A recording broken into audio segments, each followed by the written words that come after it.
All right, man. Welcome to the intro for episode 68 of Crow 777 Radio Podcast. Jason Lindgren is with me. We are going to talk about death.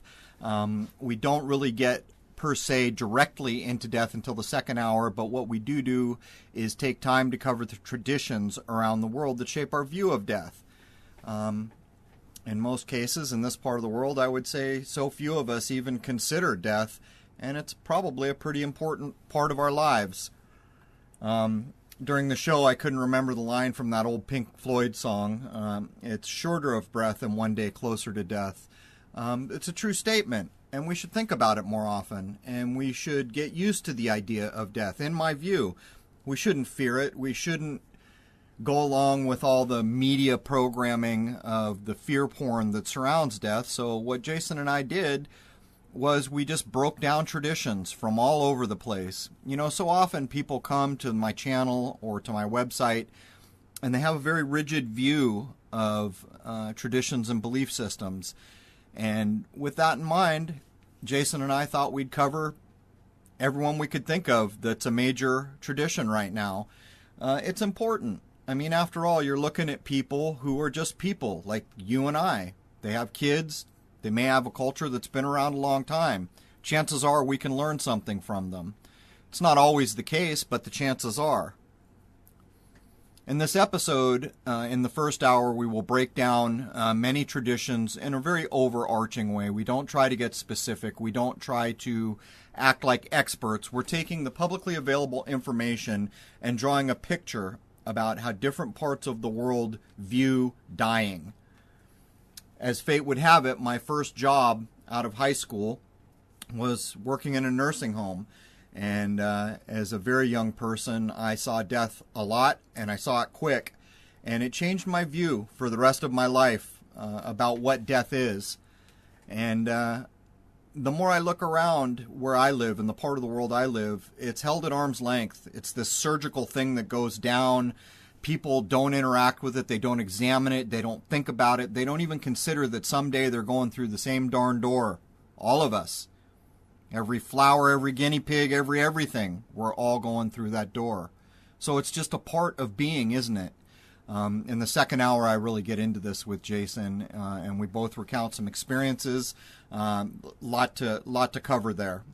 Anyhow, I hope you'll join me on this journey. We're going to back off from Conspiracy World for one episode here. It seems Google has, again, changed its guidelines and the conspiracy, or what they label conspiracy website. You know, I don't really consider my podcast a conspiracy website. We're not making this stuff up. We do research. We may not always be right on the money, but we do the best we can. We try to present the information objectively, but clearly the powers that be are going to start cinching the screws down on content like this. So I guess the question becomes, as users of this information, will you guys stand for it? Is it okay for Google or anyone else to limit what's being talked about? For my part, it's not. But anyhow, let's jump in with Jason Lindgren and cover the traditions around the world that shape our view of death and dying, man. Cheers. All right, man. Welcome to Crow 777 Radio Podcast. This is episode 68. I have Jason Lindgren with me, and we're going to talk a little bit about death. From a Western perspective, in the part of the world where I live, death is kind of a funny thing. We almost have, I don't want to say infantile, but a very kind of retarded view of death in this part of the world. We push it away at arm's length. We hide it. The whole process of when someone dies becomes very surgical, where they're hidden away. Someone comes and whisks them off, and the next thing you know, you're holding a jar of ashes. This is not so with the entirety of what we would call history, or the entirety of other cultures. There are actually cultures out there who have spent seemingly hundreds of years dissecting what happens at death, what people experience as they go into death. I think the earliest kind of wake-up call I got that there were other parts of the world that viewed death differently than we do here in the West was the first time that I got my hands on the Tibetan Book of the Dead, also known as the Bardo Thodol. I was young. I don't remember exactly how young, probably in my 20s. And I was astonished to see that these people we're recognizing the signs of death when you're about to die, what a person experiences, all these things. We'll get into that a little bit. But as on the tail of having read that for the first time, it just struck me, can these things be true? And so it's one of the things that I've gone at over and over in my life as I've went down the road. Anyhow, welcome, Jason. You ready to do the old death thing here? Hello, and yes, I am. The big thing to follow up on what you just said with that, I'd say that in Western culture, they've sanitized and chopped it up and over-corporatized the entire death experience, just like they do with everything these days. And, of course, that's been going on for probably over 100 years now, I would say, right? Right. Well, in some ways, I think we could probably state outright that in a way, we live in a death-based system. After all, corporations control mostly everything, and corporations are dead entities that are given the rights of a living being. We've talked about this ad nauseum, haven't we? Yeah, absolutely. But it's not discussed in that fashion. It's more like corporations are given life because they have the same rights as us. Yeah, but it's a bit like saying, I've said it before, you can't make a false thing true. You can't make a true thing false. So you can take a thing without life all day long and claim you've given it the rights of a living thing.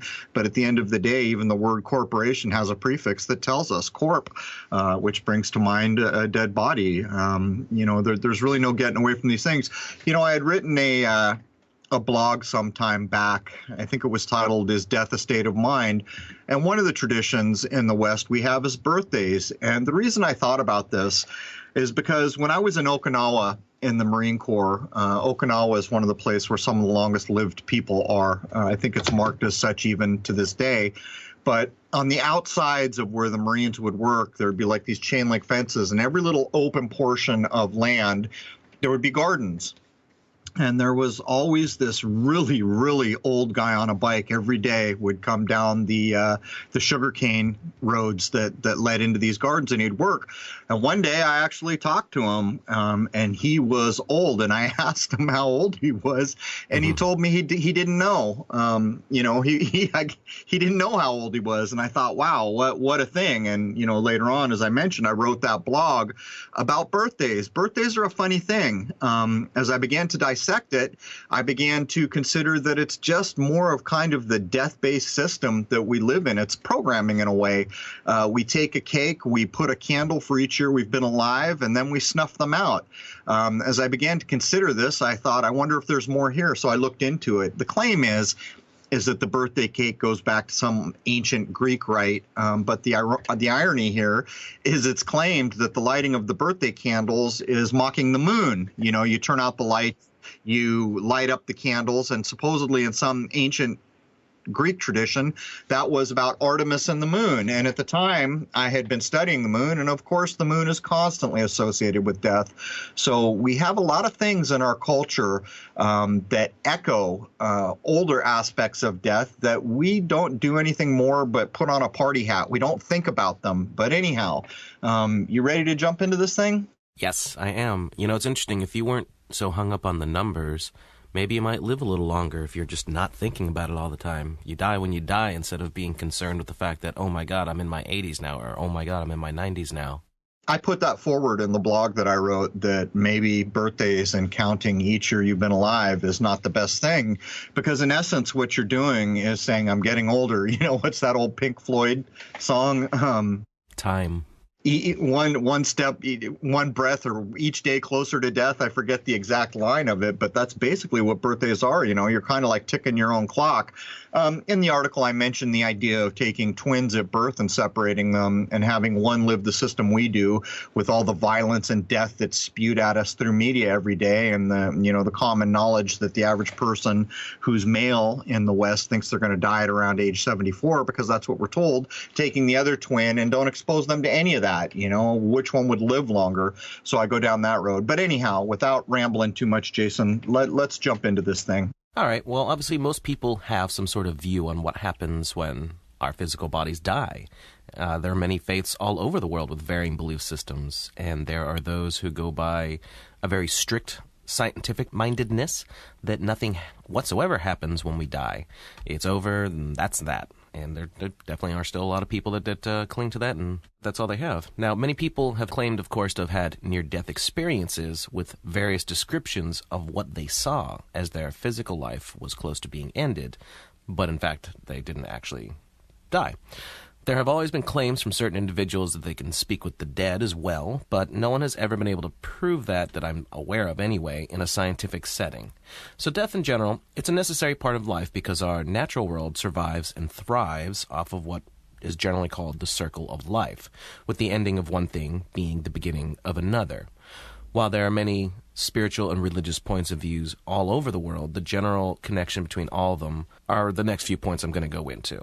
Right. And, I would point out that in a lot of the older traditions that really have a parity with what we would call alchemy in the West, things like even the Book of the Dead by the Tibetans, they're using the idea of earth, air, wind, and fire.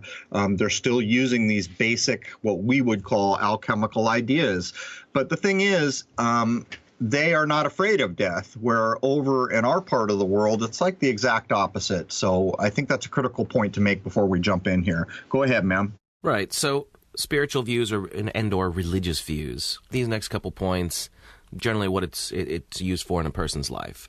To help people make sense of life, particularly when it seems unfair or there are times of suffering, whether it be a personal thing or what may be being seen in others. That's kind of an ironic bullet point because the whole idea of karma in other parts of the world, and, it's been argued in the West that karma is basically Newtonian. It's cause and effect, which by its description, it really is cause and effect.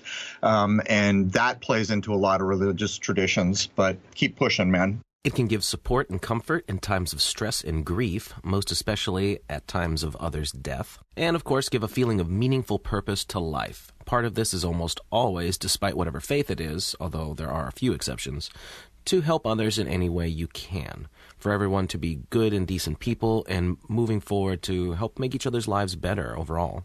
It's a bit ironic because in most religious traditions, you do find the idea of trying to help others. In Islam, I think it's one of the major pillars of the religion. In other Eastern religions, it's stated over and over that this is for the benefit of all sentient beings. So I think there's a lot of there to that bullet point. Yeah, absolutely. And like I said, there are a few exceptions, but for the most part, it seems that most larger scale religions are all about building the community, because I think a lot of this would have started in early humanity because of communities and that you're all united. We all believe the same thing. We're all working towards the same goals. We're all here to help each other. And, that's generally a very good concept to have when you're a struggling community. Right. There's no downing the idea of service to others, helping others, and even in the Christian tradition, the idea of turning the other cheek, all these kind of more altruistic ideas. But what we find when we start to get into religions, particularly in the West, is that they become very rote, where people are doing things because it's traditional. Not too long ago, I was looking at the Vatican again. Did you know they have like I forget how big it is. Is it 4 meters? I forget. There's a big pine cone outside the Vatican. And it's a bit ironic. I started thinking, what's that pine cone doing there? And I started to look into it. And I came to find out that, of course, it's an allegory for the pineal gland. But one of the traditions in the Catholic tradition is Palm Sunday, where they take year-old burnt-up palm ash and they smear it over your pineal gland. And that's what got me going on this, because I was aware of other traditions where they mark the pineal gland with bright, vibrant color. And here, it seemed like an underlying current of death to me. And there was that big old pine cone sitting out there. And I started to think, I wonder if you asked 100 Catholics in the courtyard if they could tell you why that pine cone is there. It's clearly allegorizing the importance of an activated pineal gland, which is kind of the age we come into here, where we expect people to be having more abilities and to be having more mental faculties. But anyhow, I don't want to track off too far. I just think it's ironic when we begin to take apart some of the religious traditions that we can see in our part of the world. Yeah, no, absolutely. And of course, Catholicism uses a lot of symbology, and I don't necessarily think a lot of Catholics know what all those symbols actually, in fact, mean. Yeah, there's a lot of incantations that go with it too, and a lot of them are done in Latin, and there are a lot of people who don't speak Latin. Of course, Latin is claimed to be a dead language, which of course it's not.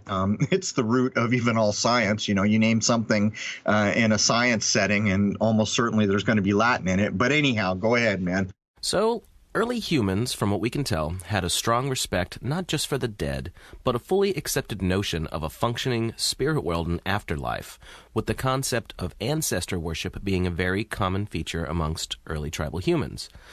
They may hold beliefs in different realms, as well as a belief in spirits that reside in trees, high grass, up in the sky, under the ground, or on top of mountains. And of course, some mountains would hold special significance. Spirits could perhaps even reside in animals at times. You know, this is always interesting when we look at early civilizations or civilizations that are still very in tune with nature. It is interesting to me to see how they deal with things like this. I recently saw a show on Japan where they kind of deified a mountain.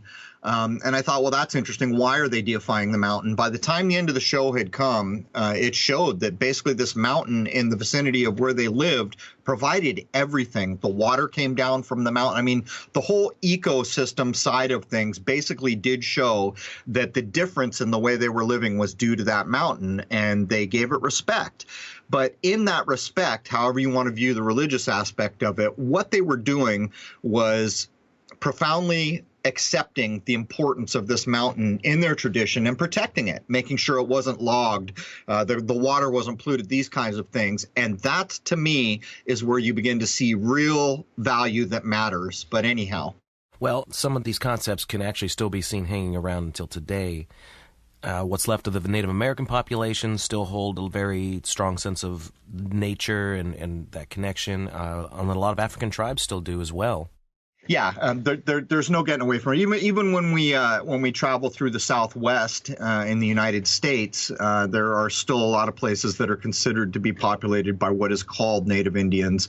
Not sure what to make of that at times, but what we actually find when we go in there, we see the rock circles, we see the other things associated with the religion, and again, it seems to me to tie very closely with the more natural, more alchemical ideas that we've kind of sort of inherited in the West.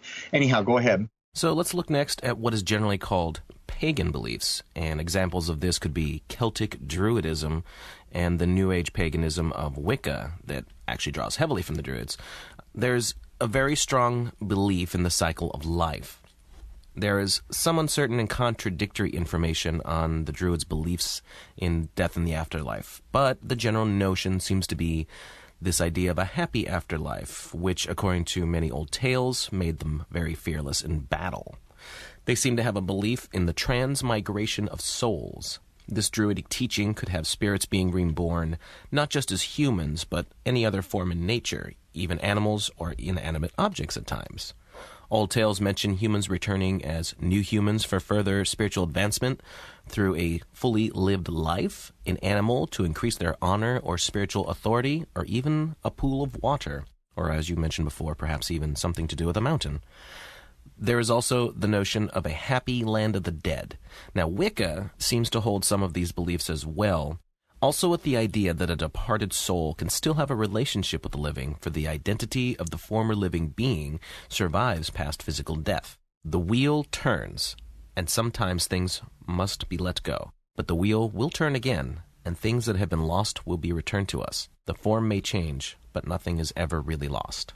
So at the base of it, these are really kind of what we would call in the modern day alchemical ideas. I've said it before, in alchemy, the idea is that nothing can be lost because the elements that they break down our world in can transmute one into the other and the other. So the kind of perfection idea in that system is you really can't ever lose anything. And in those ideas, death is included. And when you contrast what Jason just said to things like Buddhism, where in some Buddhist traditions, you'll hear the idea that a person could be reborn as an animal. And I always thought that was, the more I thought about it, I thought, how can that be? You reach, the pinnacle as a human being, or I guess what we assume is the pinnacle, and then I could come back as a frog. But the more I looked into Buddhism, I began to find other sects of Buddhism that said that's not true at all. Once you're human, you're a human, but they all hold the same idea that we're on a revolving wheel, as Jason just pointed out, this alchemy idea in a way where something transmutes into something, into something, into something.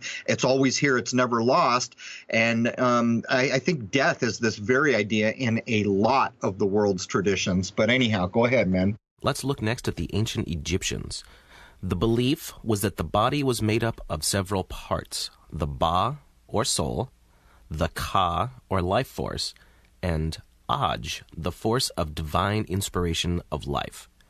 To survive in the afterlife, Ka would require the deceased physical body to remain intact, and this is where the process of mummification comes into play. Now, this varied depending on the social class of the individual. Mummification was considered an extremely important death rite because without it, they would perish for all eternity and not gain any sort of afterlife. After all the rites were completed, the deceased would begin the long journey through the underworld, led by Anubis, the god of the dead, in what was called the Hall of Two Truths. At one end of the Hall of Two Truths was seated Osiris on a throne, accompanied by other members of the Egyptian pantheon, as well as 42 judges. In the center of the room, there was a balance. The axes that made it up were measured by Thoth, the god of the scribes. On this was weighed the heart of the deceased, because they felt that the soul lived in the heart. In front of the spiritual court, the deceased had to pronounce a confession, a declaration of innocence that no harm was caused to others. The heart would then be placed on the scale to be measured against a feather, and a feather was their symbol of justice. If the plate the heart was on tilted more than the plate with the feather, the deceased would be devoured by Amit, a monster that was half lion and half hippopotamus. If the heart was weighed to be positive, the deceased could enter the kingdom of Osiris and attain a form of paradise called Iaru, Sekhet Aru, or the Egyptian reed fields. Another journey had to be made first, though. The deceased had to board the boat of the god Ra and cross a lake of fire, which was guarded by 4 baboons, as well as face crocodiles, snakes, and the gigantic monster Apophis, who was condemned forever to sink the boat of Ra. The only assistance the deceased might have would be the amulets and formulas prepared for them by the priests during mummification. Good grief, you'd think they'd have a good healthcare system, because if that's what you knew was coming after you died, my. Well, I've got real problems with a lot of what we get handed with Egypt. The idea of how things were translated and how they became able to read Egyptian. I mean, the more I look at it logically, the more I can find problems.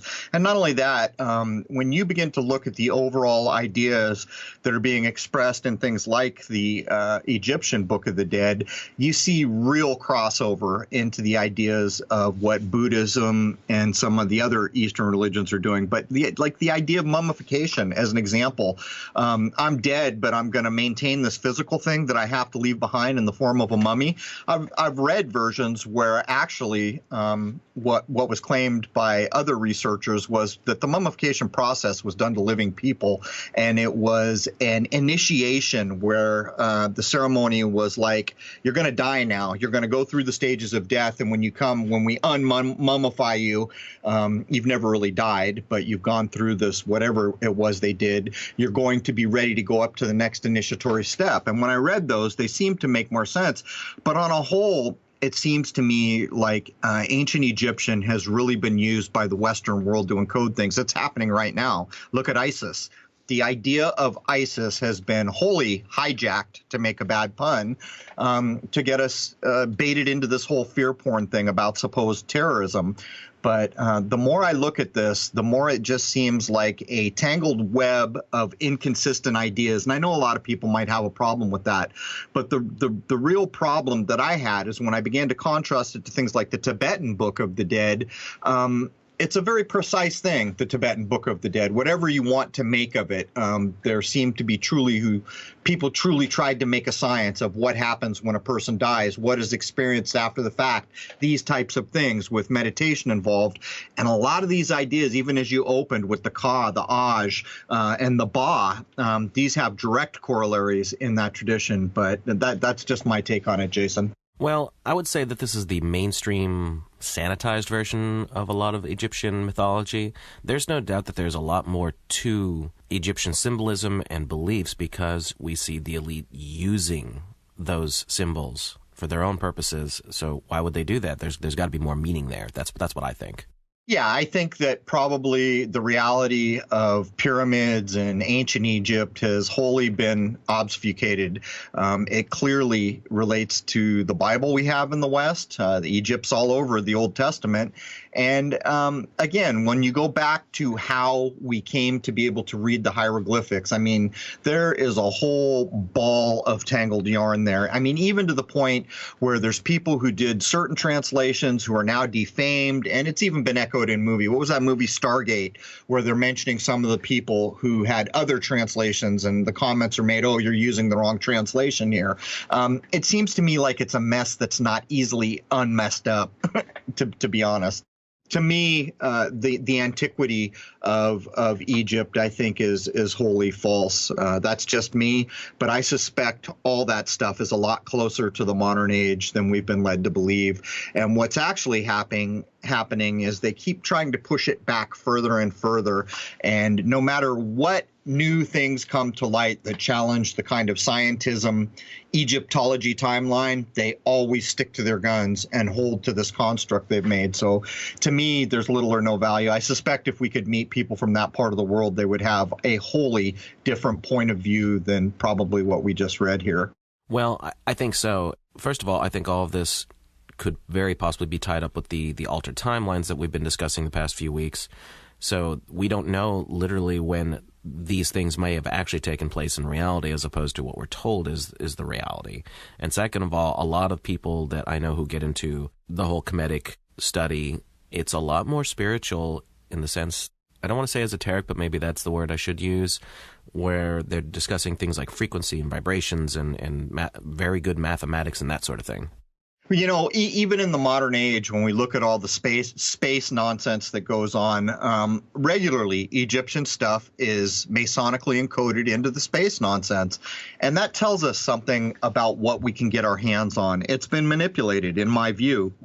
Do you remember the Rosetta Philae mission that I broke down? I mean, the whole thing was related to Egyptian myth in one way, shape, or form, but it was pretty clear it was being used in a way that was hidden from the average person. And while we could deduce that, yeah, there's an Isis temple on this island they're naming everything after, they're naming cameras, Osiris, they're doing all these things, the actual meaning of what they're pointing to is not so easy to get to. So for my money, in the West, or at least with what the limited amount of knowledge I have about it, it really seems like it's just a kind of messy mess, the Egyptian stuff. And again, not to echo too hard, but I mean, come on, they're echoing a supposed terrorist group named ISIS to this day, and that tells us something about these ideas. Yeah, and of course, when I first heard that term ISIS, I was like, why would they call themselves after an Egyptian goddess? You know, just come on, something's there. Well, it almost seems like there's probably valuable information in an older idea of ISIS, and what they've done is they've wrapped it up in fear porn. You know, we have the Trinity idea in almost every major religion we can look at, and the idea of ISIS and what we know of that is no different. But yet here it is, wrapped up in the modern age in fear porn. And I would ask, really? So we're being told there's Middle Eastern terrorist groups who are supposedly of a religion that won't even inscribe the pictures of human beings, and they're naming their group ISIS? I mean, really? It's just all nonsense to me, man. Yeah. All right, next we're going to look at the Hindus, who also hold a belief in spiritual existence beyond death, as well as reincarnation. If one is to be reincarnated, they believe that the subtle body survives death. The subtle body is said to be a collection of one's senses, actions, mind, and intellect. This would then be transmitted to another physical body. If one is a Brahmin, a follower of the Creator God and the unchanging essence of the universe, and is not to be reincarnated, then only the essential self survives death. This essential self is made of the same thing as Brahma, and one reunites with Brahma after death, so there is, in effect, no personal survival of individual identity. If one devotes oneself to another god, for example, Krishna, and the deceased is able to avoid reincarnation, then one joins with one's god in a way that preserves some sort of personal identity, although what actually survives death in this case is not made very clear, but it presumably is some variation of the subtle body, which allows for the retention and preservation of personal identity after physical death. Any sort of punishment in regards to Hinduism occurs in the form of reincarnation. Those who have attained the proper karma, the proper knowledge, or have properly devoted themselves to a particular deity of the Hindu pantheon will avoid reincarnation and can be rewarded by joining the essential, unchanging nature of the universe, which is the Brahma idea, going temporarily to the world of the fathers, or by joining the deity, besides Brahma, to which they have put their personal belief into. So Hindu is old school, probably from our point of view, it is very old school. And what's interesting about the Hindu ideas to me is even when things later came along like Buddhism and other Eastern traditions where they were stating like the Brahman idea, Brahma, the pre-sec isn't right, Buddhists were saying these things. The underlying ideas that were put forth in Hinduism really came forward in other things. The idea of the three bodies. I think in Buddhism it's Nirmanakaya, Dharmakaya. I forget the names for the three bodies, but these same ideas go on and on and on. But clearly, the one thing almost to a sect, they all support the idea of reincarnation. And again, not to echo too hard, but I just read accounts prepping up for this show that early Christianity had reincarnation. And when I began to think about that, I thought, well, how can that be? I mean, there's the whole heaven thing going on in Christianity. So it wasn't clear to me. But the claim is made that in early Christianity, they had meditation sciences as Hindus do, as Buddhists do. Think of the monk in the cell idea or the vow of, not speaking for some period of time. These are all forms of meditation, but it is claimed that they also shared the reincarnation idea. Hard to know how much of that is accurate. Well, from what I've noticed with religious studies that I've done over the years, a lot of what got into the later belief systems seems to have started with the Hindus, because the triune God, for instance, does come originally from the Hindu as far as we've been able to trace back. Of course, we never know how much we get is accurate, but to the best we can get, the triune God started there, and then, of course, we see that repeated in the Egyptian, and which I would think would be the next one. And then, of course, Christianity and even Judaism uses it to a degree. So it's recycled over and over and over again. It's everywhere, to the point where you have to kind of start to accept that there's an important idea being hidden under the surface here. But when we get back to these really what we assume are very old traditions like Hinduism and then later Buddhism, they're directly echoing the natural ideas that we would call alchemy now. They're still using the idea of the elements being air, water, fire, as we've said so many times here. But this triune deity, there has to be an importance there. Even the fear porn using ISIS, they're basically taking one portion of the triune deity idea there and turning it into fear porn. Almost looks like they're purposely trying to steer people away from an important idea that's been hidden in time. And that's exactly what I think it is. There's more there that they are aware of and they don't want us to be aware of. Yeah, I don't think there's any doubt. When you begin to see it mixed with the modern fear porn and the ridiculousness of media, for those of us who have come to understand what it is that drives our system, you understand a few things, and you understand that when you see anything used in this way, there is a reason for it, and that reason is manipulation.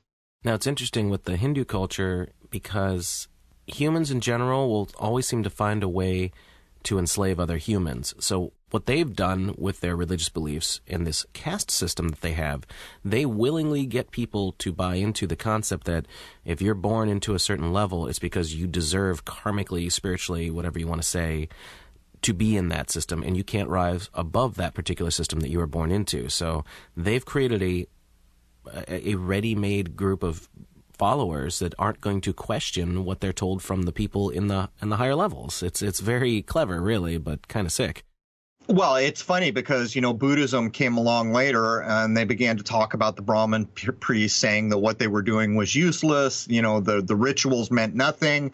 And that, by the way, Buddhism is for everybody, not just everybody, but all sentient beings. And in the old Hindu tradition, the Brahmin class, and as you're saying, the caste system was a big, important part. But the truth is, we can go to India today and still see the remnants of a caste system. And it's not even really remnants. It's there, maybe in some ways in full force.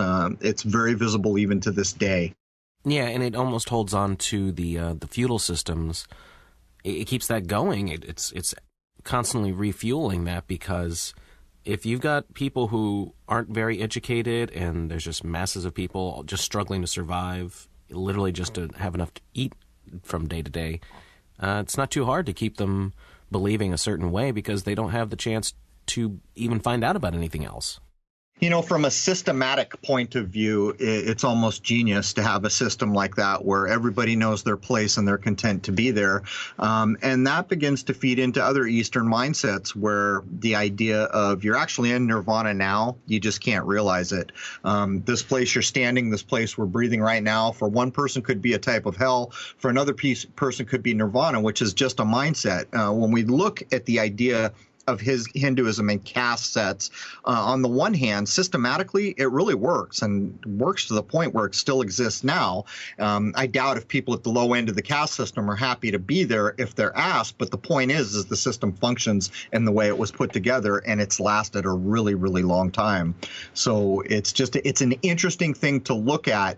Even in that, later traditions came along that said, wait a minute, man, all people are created equal. And not only that, all living beings are created equal, making the idea that, a human being is no better than a frog. If you have life in you, then that's a divine thing and it should be respected. And yet these older traditions still hold up to this day. Well, the system itself survives, but I don't know if the people are being treated the best, because you obviously have a lot more starving people on the streets than lords sitting on top in palaces, I imagine that's true. I've never been to that part of the world. I've always wanted to go. But I mean, you could even take that same view and flip it on its head. If we go and look at some of the palaces that we are told the Rajas can no longer afford. They've turned them into hotels. In some cases, they don't even live in them anymore. The modern age has really done some things, and you can see the shift. But these old systems in that part of the world, I think there's underlying things we can learn from them, and it's just really not obvious to a lot of people using a Western mindset. And yet India has a space program. Sure they do. Something I've always found very interesting. Yeah. I'm not even gonna divert there, Jason. Let's go ahead and push in. If you get me going on the fallacy of space again, we're gonna spin away from the task at hand. So next, let's talk about Buddhism. Buddhists hold a belief in what is called karma, which could be described as intentional action. Life in Buddhism is all viewed as a circular process, one of life and death, and this is called samsara. This is something one would be seeking to escape from by attaining nirvana or enlightenment. A Buddhist believes that upon physical death, the deceased's energy passes into another form. Depending on the actions performed in previous lives, reincarnation could occur in the form of a human, an animal, ghosts, or even as a demigod or god. Being born as a human being is seen by Buddhists as an opportunity to work on their true spiritual selves to escape samsara. If nirvana is indeed achieved, and once the enlightened spirit dies the physical death, that individual will no longer be reborn. The Buddha taught that once nirvana is achieved, one is capable of seeing the world as it truly is, which means realizing the Four Noble Truths and being totally awake to reality. So much going on here, and I spent a lot of my younger life reading a lot of Buddhist traditions, Theravada, Hinayana, Mahayana, a lot of them. And while so much of it, when you logically begin to apply yourself to it, really seems to have something to teach you, you come to things like you could be born as a hungry ghost. I'm not sure what to make of that, and I don't know if it's just because I have a Western mindset, but we could say that in this tradition, the mind precedes everything, which I think is a true thing. It does feed into the matrix idea. You know, are you laying on a table somewhere? Who the hell knows? How would you ever test that? But at the root of the Buddhism that I have studied, I was always very intrigued by the mind sciences. The idea of meditative masters, people who had meditated their whole lives. And not only that, they took very careful, long period looks at death, what a person experienced going into death, the signs that a person could recognize in themselves when they're getting ready to die. There's even things like when your fingernails start to appear a certain way, or when the hair on the back of your neck starts to grow up, you know that you're approaching what's going to be called death. But here's something for you. In the Tibetan Book of the Dead, they break down in some of the versions, and there are variants in the versions. I've read, 4 or 5 different versions, and there are variances to what's claimed happens after you die. But as you are dying, they use the whole earth, wind, fire, air thing to say, you know, the fire is going into the water. And what they're talking about is the dissolution of the body. In the Western idea of alchemy, we might think of one thing transmuting into another as we move away from the living state into whatever death is. But they say things like as you begin to die, some of the internal things you see, and these are pretty universal. There is some variance. One thing you begin to notice is the appearance of smoke. Then there's another later portion of the dying process where they claim the individual dying sees the appearance of fireflies or sparks within the smoke. Then they talk about the appearance of a sputtering butter lamp about to go out. And then, you know, there's variance from that point forward. At first, the butter lamp, then a clear vacuity filled with white light. And, you know, how many people in the West have read about near-death experiences where everyone always talks about the white light, or when someone has died on the operating table, you always hear about the white light. In Buddhism, this is explained in great detail in the Book of the Dead.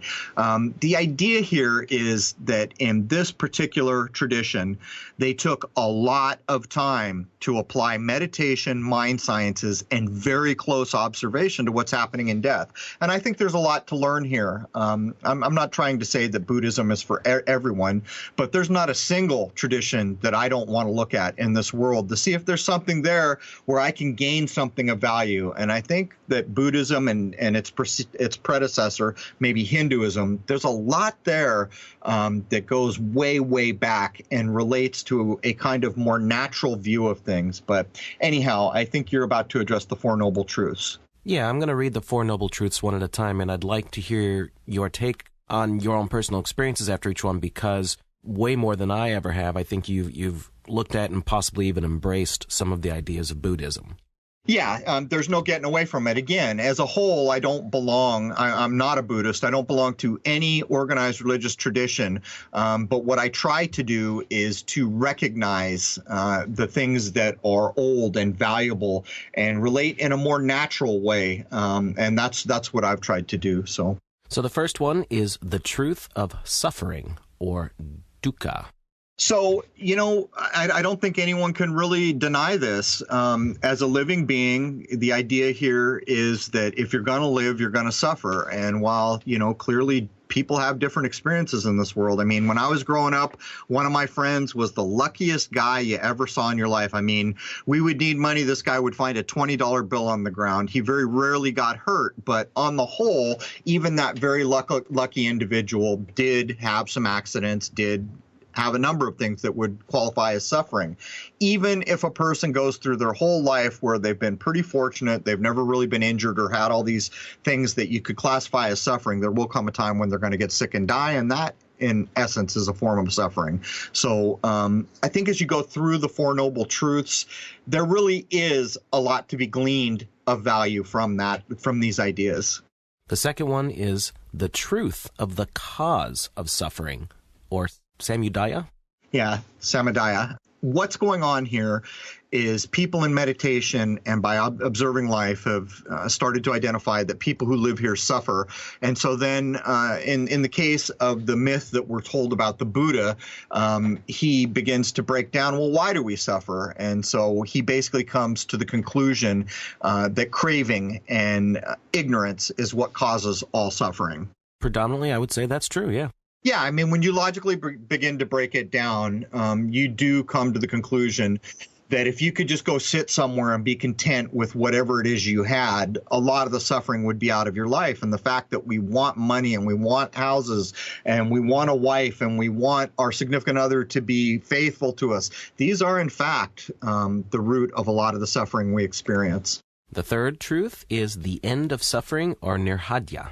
So I'm not going to get into this one very far, but it's basically on a logical progression here, identifying that we suffer, why we suffer, how to end suffering, and then, of course, you're going to get to the path here. The truth of the path that frees us from suffering, or magga. The thing about Buddhist traditions is they get so complex, and while there are Four Noble Truths, you will find as you get into it that they break down into more and more and more steps.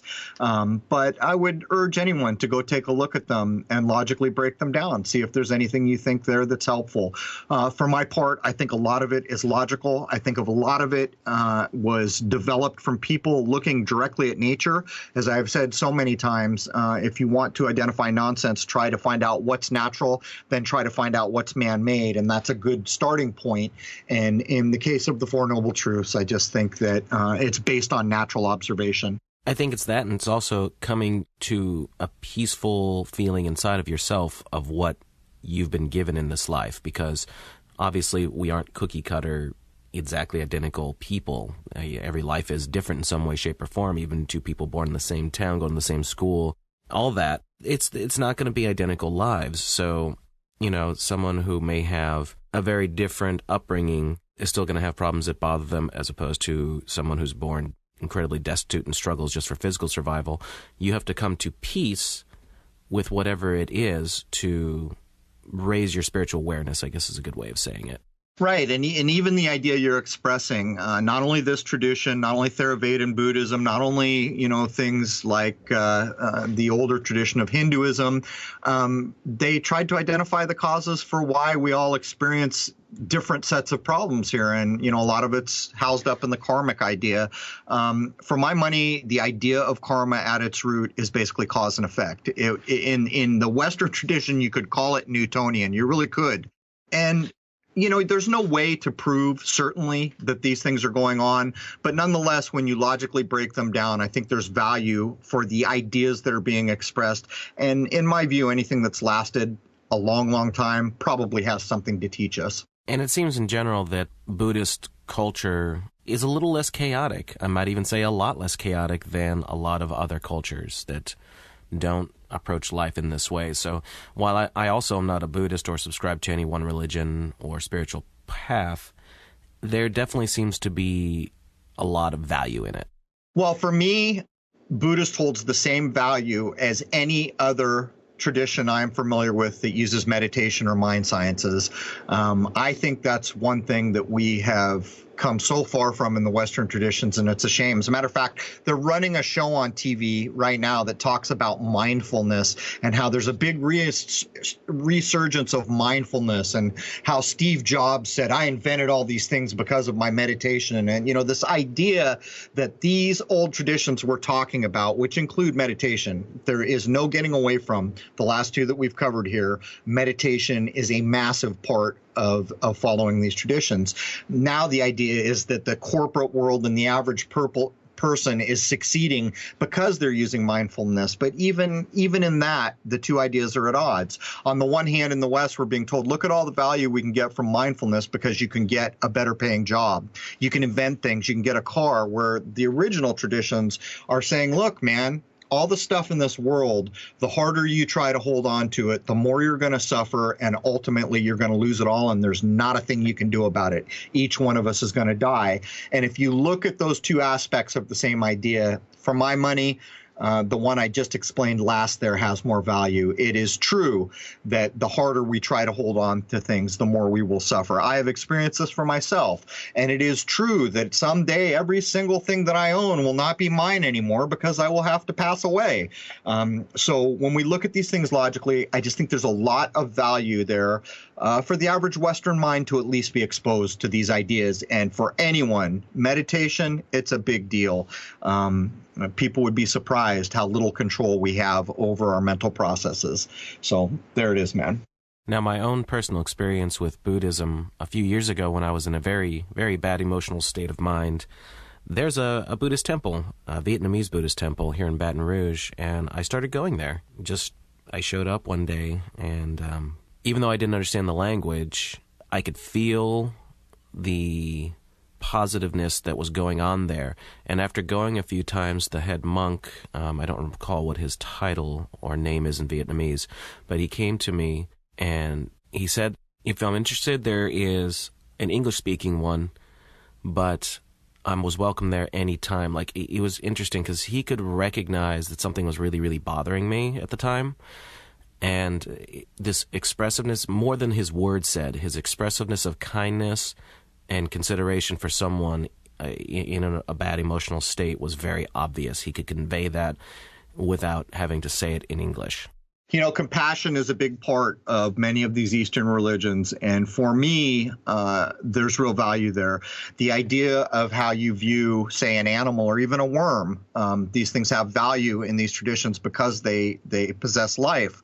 And it's really no different than, like, say, a green movement in the West, or being concerned with the environment in the West, or the perverted idea of global warming and we have to protect the environment. All these things are like Western perverted ideas of much older ideas, which really cut through the nonsense and get to the base of it, where there's ways to conduct yourself. And I don't really think there's much argument, not for me anyhow, that if you could, in fact, conduct yourself in these ways, you would be a happier person. And not only that, the people and living beings you come in contact with would be happier too. I don't think there's any arguing that. But the truth is, we live in a modern age, and the truth is, we live in the West, and the truth is, we got to pay our rent. We got to get money for food. We got to do all these things in this kind of bizarrely death-based system we find ourselves in. And so the further in on this road we go, the harder it is for anyone in our part of the world to get back to these ideas and try to capitalize try to capitalize in some way that matters.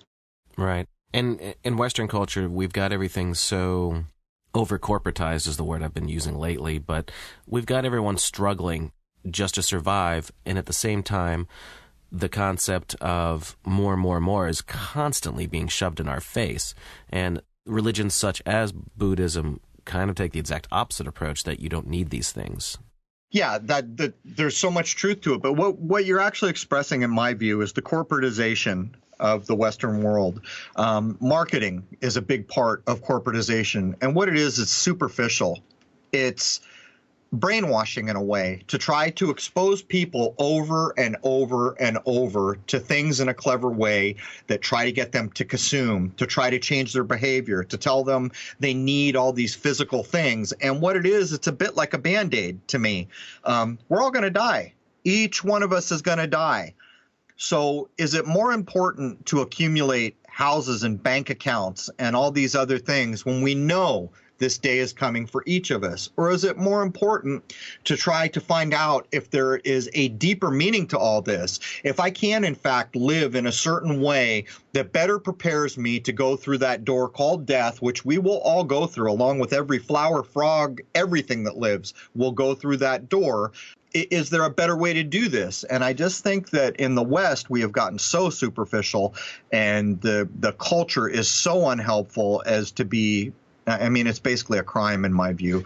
But that doesn't even start to address medicine, Jason. Think about in the West how medicine isn't even really medicine anymore. It's just chemistry for the most part. You know, you're going to get a pill. That's what a lot of medicine is now, or you're going to get chemotherapy, which is basically poison. When you look at these older traditions, these people are still using plant-based medicines. They're still using herbs. They're using the alchemical ideas we've expressed so often on this show, that according to what time of the year you were born has a bearing on the medical care you might need. And while I can't expound very far on that, I have met people who were trained in Nepal with the equivalent of a double PhD in both their version of astrology and their version of really what comes down to herbal medicine mostly. And I was astounded. As an example, the man that I met runs the Tibet House in San Diego, and he is basically a PhD in herbal medicine and other things. And he had a head of hair like I had never seen in my life. And as I got to know him better, and I talked to him a few times, he told me there's this oil, this apricot, Tibetan apricot oil that he uses every day. I was actually getting thin hair, and I used it, and it worked like a dream. And I thought, come on, man. We got the hair club for men. We got people getting that doll look where, you know, they plug hair into your head. And here is this apricot oil, which I know for a fact firsthand works. And I met a guy who's got more hair on a single head than every Beatle put together. And he attributes it to these older ideas. I'm just saying, man. We've come far astray in the West in terms of medicine, in terms of how to live a life without suffering. And I think a lot of the older traditions, all of them, and I'm not just talking about Buddhism here, I think all of them are worth people taking the time to look at, because these are human beings that develop these systems. Human beings are human beings. We're all trying to do the same thing. We're all trying to survive. We're all trying to be happy. We're all trying to raise families. And so the ideas expressed in these old traditions, maybe not for everybody, but if you look hard and you look wide enough, I'm certain you will find things of value. But anyhow, Jason, that brings us about to the top of the hour. Is there anything you want to add before we close it down? Well, I'd like to round off with the Buddhists saying that they believe that certain enlightened individuals can willingly choose to be reborn in order to help others achieve enlightenment, while others believe that once nirvana is achieved, the cycle of samsara is over and all suffering and further existence for the enlightened individual ends, because basically you've become one with the universe, however you want to look at that. Now, everything out of Buddhism, everything we were just discussing, I would say that there needs to be a happy balance between it all. While materialism for materialism's sake is not good, I can definitely see the idea of having enough to leave to your children so that they have a little bit better life than you did. That's a reason to strive to have something to pass on. But if your entire existence is spent doing nothing but collecting wealth and materials, then I would say that's a life wasted, because that time would have been spent better with those children. Well, in the West, we live in a system, don't we? And if you have children, you're going to have concern. You know, what's the myth of the Buddha? He names his child Fetter, you know, basically ball and chain. His child is born the night he's supposedly going to go off and go try to seek enlightenment under the Bodhi tree, and he's faced with a conundrum. Do I go in because my newborn child is there who I haven't seen? Do I kiss my wife and kiss my child, or do I go off? And he names the kid basically ball and chain. He calls him Fetter because he knows that in this system, if he goes in and sees the child, then he will lose his will to try to go find enlightenment, because he will be attached to this world. So we see it over and over. And in the bullet point you just mentioned is wrapped up the whole idea of the Bodhisattva. I have seen people take the Bodhisattva vow, which is basically saying that even if I reach a time when I could be enlightened, I will continue to be reborn in this world by my own free volition until I help everybody escape from this world. And that's always been a real conundrum for me. I mean, that's maybe the most altruistic thing I've ever heard. But the point is there ever really going to be a time when everyone can escape this place in the way that it's being described? It's almost like saying, I could go to heaven, but instead I'm just going to stay here and help people forever. And there's never going to be a time when that ends. But that's also one of the major divisions between what's called Mahayana Buddhism and Hinayana Buddhism, or Theravada Buddhism, where certain sects are concentrating on themselves with the ultimate goal of being free of rebirth in this place. And then the other side, the Mahayana tradition, having bodhisattvas, where many who have taken the vow will not leave, or state that they will not leave until they've helped everyone escape. So there's that. Anyhow, Jason, anything else you want to add? Well, the problem with all of that is if there's a concept for new souls versus old souls, if new souls are always coming into being on this world, then there are always people who are going to need help in breaking the samsara, or whatever viewpoint you want to take. So if you're trying to come here because you're already enlightened to one degree or another, and you're coming here to help them, that work is never done if indeed new souls are being introduced to the system.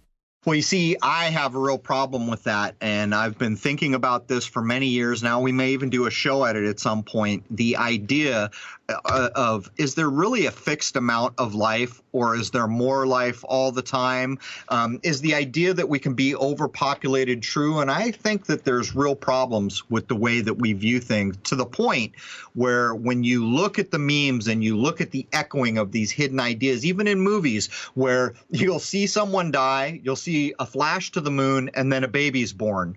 You see this idea expressed over and over in almost every medium of life.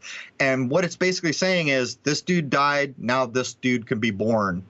That's basically what it's saying. Even the idea that's been explained to you of human sacrifice. Well, we need more abundance here, so we got to kill off these things so more things can come into existence. I think there's a real argument to be made that there is more stability and more predictability to the amount of life that is in our world. But anyhow, Jason, I'm going to bring this to a close. Do you want to quickly run down what we're going to get into in the second hour? And we will be tackling more directly the actual idea of death. Yeah, hour two, we're going to, of course, hit up on some of the other major religions of the world, such as Christianity and Judaism. And we're even going to have a little talk about what mainstream Satanism is and their viewpoints and how these all intertwine in our world. So there it is, man. That brings the first hour of Crow 777 Radio, episode 68, to a close, kind of roughly covering old traditions as they all have a view of death and what happens at death. In the second hour, we're really going to jump more directly in at the ideas of death and finish out with some of the traditions that people in this part of the world might be more familiar with. There it is, man. Hope to see you all over at Crow 777 Radio. Cheers.